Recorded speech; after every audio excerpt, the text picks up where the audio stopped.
Hey, what's up, gentlemen?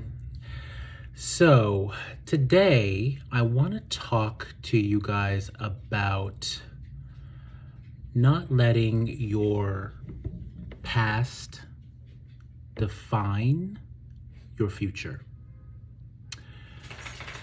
There's a lot of things that come up when I'm coaching my clients. And one of the main things that I think my clients struggle with, especially being a minority gay male in today's world, is bringing their past insecurities with them as it relates to their career choices, their relationships, and those not dealing with those somehow showing up in their relationship or in trying to achieve the goals that they're trying to achieve.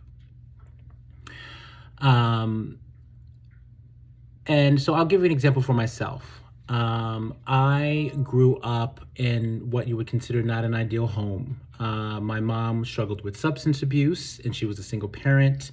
My dad was pretty much non-existent. And the neighborhoods I grew up in weren't that great because, again, she was a single mom. And so she got what she could afford. And there had come a point where she had gotten herself clean and she moved to an upper middle class neighborhood. And then all of a sudden I was around all of these, white people. And I was going to this school with all these affluent white people throughout my high school period. And I always had like this insecurity that I wasn't smart enough, because the schools that I came from weren't up to the par that these affluent white kids were in. I couldn't keep up with my grades. I had a learning disability, and I had all of this insecurity around where I had come from going into this new environment. But I realize now as an adult, as someone who has a great career, has businesses, and has achieved, like I mentioned before, this conventional success, that growing up in an environment where I had to, in a way, raise myself because my mom was working and struggled with substance abuse. I had to be more aware of things. I had to, in a way, take care of myself. And then moving into this environment of, well-educated, affluent, affluent neighborhood where these kids pretty much didn't want for anything. They had like BMWs and fancy cars when they were just sophomores in high school. And I'm taking the bus to the school. That is actually turned out to be one of my biggest gifts now, is because I had the ability to adapt. I had the ability to be intuitive, to adjust. And it made me and gave me the emotional intelligence that I have today. When I'm in the corporate world, dealing with, people, well-educated people who are white. I know how the language that they speak. I speak very clear, proper English. And then when I need to, be in an environment that's not so corporate, I know also how to adjust. And I know also how to read, that type of crowd that maybe isn't as well educated. And so I've been able to sort of use that as a gift.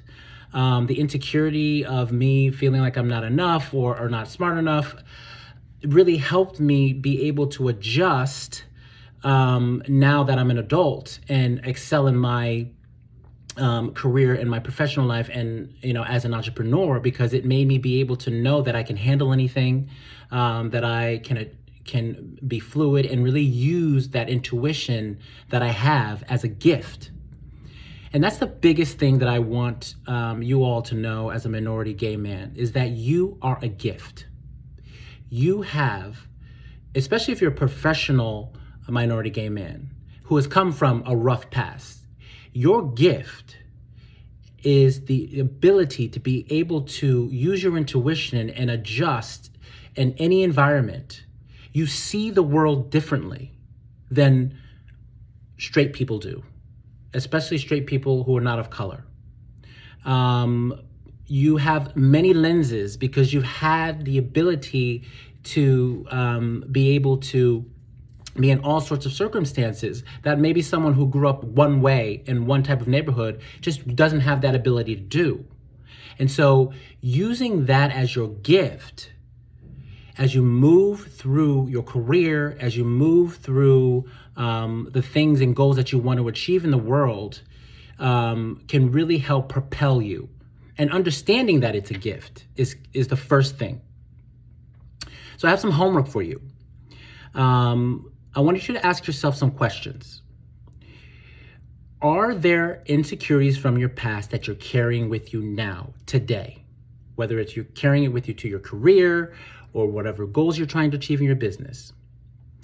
Get clear about what those insecurities are. Then I want you to ask yourself, are these insecurities holding you back? And if so, how? And then the next question I want you to ask yourself is, how can I use these insecurities as a gift? How can I use this as my strength? Or am I already using these as my strength?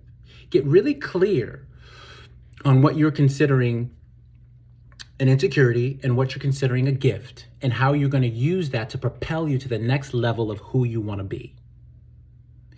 And I think you'll find that is very valuable. And it's helped me also. There's so many things that every day that when I look back, that I say, wow, if I didn't have this fucked up past, I would not be able or know how or have the energy or the strength or the no wherewithal to be able to achieve what I'm trying to achieve. The fearlessness, the ability to adjust, because there's so many people out there that they can see only one way. They can't see any other possibilities because they've never had any real adversity. And I see it every day in the business that I do with my husband as our concierge, where we support high net worth, extraordinarily wealthy people. Most of them have been given everything and used to the world falling at them, but without their money, I wonder if they would be able to know how to deal with life. And that's not a judgment. It's more of an observation. And so, like I said, your insecurity can be a big gift if you recognize it and you learn how to use it to propel you to your next future. Okay? I hope you find that this is helpful. Remember to do your homework, and I'll talk to you next time. Bye, guys.